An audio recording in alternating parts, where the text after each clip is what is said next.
Hi, beautiful people. Good morning. It is another beautiful, glorious morning in Tulum. I just woke up, did my morning routine, and I decided that I want to wake up this morning and share with you guys things I wish I knew before I came to Tulum. And that's not necessarily bad or good things. It's just things I think that you should know before traveling here as a tourist, as well as making the decision to live here. These are things that you should know. So let me get down into it. And yeah, so first things first, it is extremely hot here in Tulum. It gets very, very, very hot. And it's the type of hot where it's not like, oh man, it's hot. It's the type of hot where you're like profusely sweating and you're just trying to get stuff done. You're trying to walk around the corner to the store or go to the store and you are profusely sweating. So when you come to Tulum, you need to wear lightweight, less fabric clothing. Like that is my biggest number one, less weight, lightweight clothing. You want to be able to be free and loose like this right here. I'm wearing like the Tuluminati clothes. This is what we call the Tuluminati clothes. They're linen, and it's very flowy and free, and it allows the breeze, any breeze that's coming through, to come through. So anticipate heat, guys. Don't come here in your lace front wigs. Don't do that. When I first moved to Tulum, I came with my big curly hair and it was awful. Like, it was something that I just shouldn't have made the decision to do. Every morning I had to wake up, I had to do my hair. I had to worry about my hair every morning. I couldn't swim, I couldn't do basic things. I was sweating. And so I was like, you know what? Forget this, I'm gonna dread my hair. And now I can live a free, happy expat mermaid life. I can do whatever I want. I can swim, I can just go about my day. I can wake up and enjoy my daily basis. So first things first, it is hot here. Prepare. Bring lightweight clothes.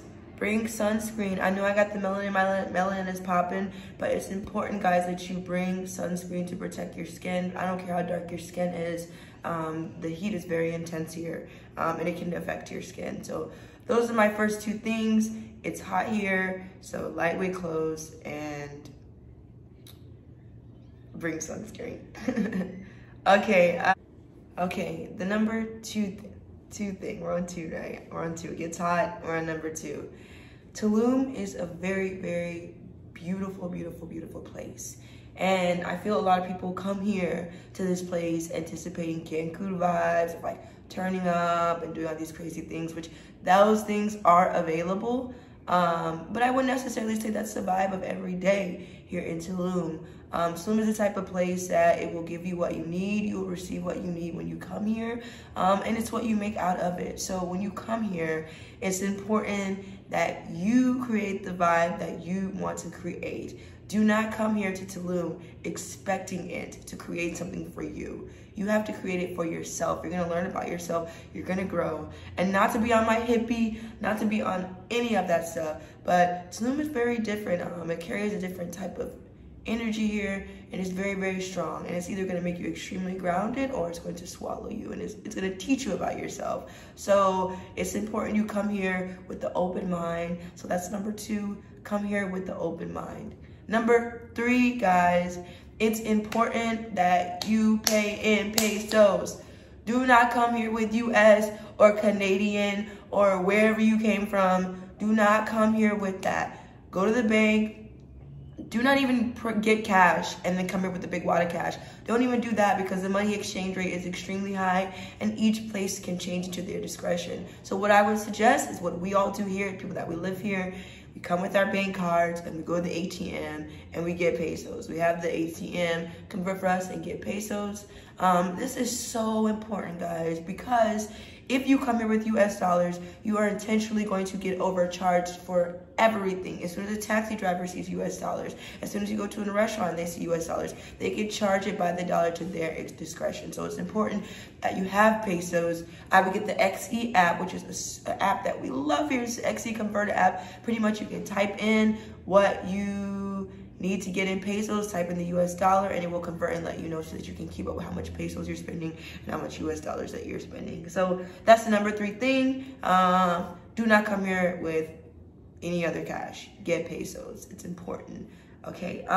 Number four, Number 4 is the food is not that great here.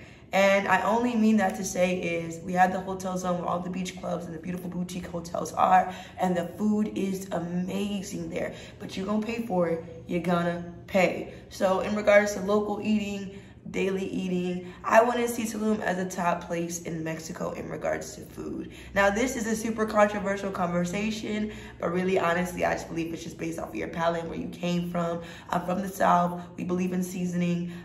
We believe in quality food. And I think that's really more so what it is. It's not necessarily that these people don't have the capability of making good food. I think you just really taste the low quality and some of the products that are being used. And also just in general, the Quintana Roo state, locally, the food is not more my palate. So I would say I'm not a big fan of the food. So that's something I definitely wish I would have known. So I do a lot of cooking. I do eat out every now and then, but you got to go to the holes in the wall. It's important. Eat locally and go to the holes in the wall. Okay. That's another thing.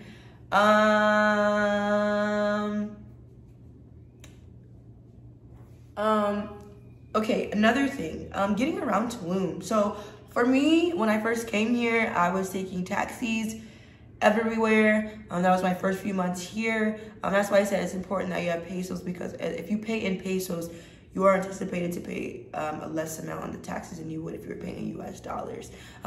So I don't necessarily take taxis anywhere. I would definitely suggest renting a bike to bike around Tulum, but I would gauge that based on the weather that day. I have a bike, but I usually only bike early in the morning or maybe toward the evening time. Midday, Tulum gets extremely hot. So medical wise, if you don't want to pass out of a heat stroke, you can't bike during the day. I mean, you could try if you want to, if you feel like you're bold and could do that, I would suggest, but I would definitely suggest anticipate taking taxis, set money aside for taking taxis.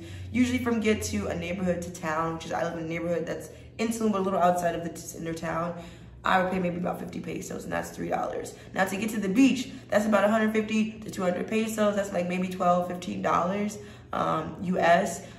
So taxi riding is a thing. Do not be sketched out by the taxi drivers. They have a whole dispatch. It's a whole business. I know we get a lot of people that come here and like, oh, well, I don't want to get abducted by the taxi driver, but this is a small beach town. People take taxis everywhere. Like, they got the old school dispatcher. So do not be sketched out by the taxis. That is what we take here. That's what locals use. And they're always really nice. They're always really great. I haven't had not one bad experience with the taxi driver, except that they're trying to upcharge me. But that's it. Okay. Another thing is, guys, the cartel is prominent here. Like, the cartel is definitely here. It's a total thing. And you will see them. You will see them on the streets selling weed, selling coke, selling all types of stuff, you know what I'm saying? And they're very prominent here. So that is something that you should take insight. It's important that you stay aware when you are out and about in Tulum. A lot of the cartel, they actually are embedded into a lot of the, I guess, popular owned places here in Tulum. Sorry guys, my camera's like falling down. I don't know what's going on here. So like all the popular beach clubs like Taboo Tulum, Rosa Negra, Azulik, the cartel is definitely involved in majority of all of them. So it's important, if you come here with the anticipation of owning anything in regards to like a beach club or things that are on the hotel zone side, which is where the cartel reigns at, you will definitely have to split some type of profit with the cartel. So it's important that you're aware that it is prominent here. It is a part of the culture of Tulum. I don't necessarily feel unsafe, but I just have to be aware. Like, it's important, like, you just be aware. Like, when you go to the hood, you be aware. Not saying that Tulum is a hood, but just like, don't go where you ain't supposed to be at. Don't be in that alleyway at this time of night, or, you know, if ain't nobody else on that street, don't be there. You know what I'm saying? If you feel sketched out, then believe it. Trust your intuition. Like, don't go on that street. Like, don't test Tulum, because it will test you. So, yeah. Another thing, if you decide that you want to move and come to Tulum and stay here for a few months like I am, or more so a year, and live here, I would definitely suggest, when it comes to looking for a place to stay, Airbnb is a tool to utilize. If you find a space on Airbnb that you really, really like, don't accept the first price that you see. Message the property owner or the property manager and ask them about bargaining the price and say, I'm looking to stay for long term or maybe a few months. Can we do a better deal? And they're usually pretty open here. In Mexico, it's all about bargaining. It never is what they say it is. That's so important, guys. When you come here, everything is about bargaining the price, and that's what I love about here. Nothing is ever the cost of what it says it is. Like, always bargain the price. So make sure you do that with Airbnb. And then also Facebook has a ton of rental groups, guys. When I tell you a ton of groups that you can join to find spaces of living, people are always posting places that are for sale, units that you could buy,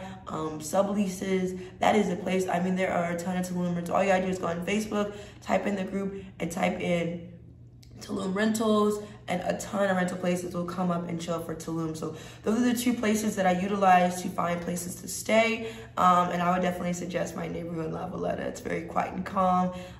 You're around locals and local expats as well. So these are my tips and things that I wish I should have known before I came to Tulum. And yeah, thanks for watching, guys, and see you next time.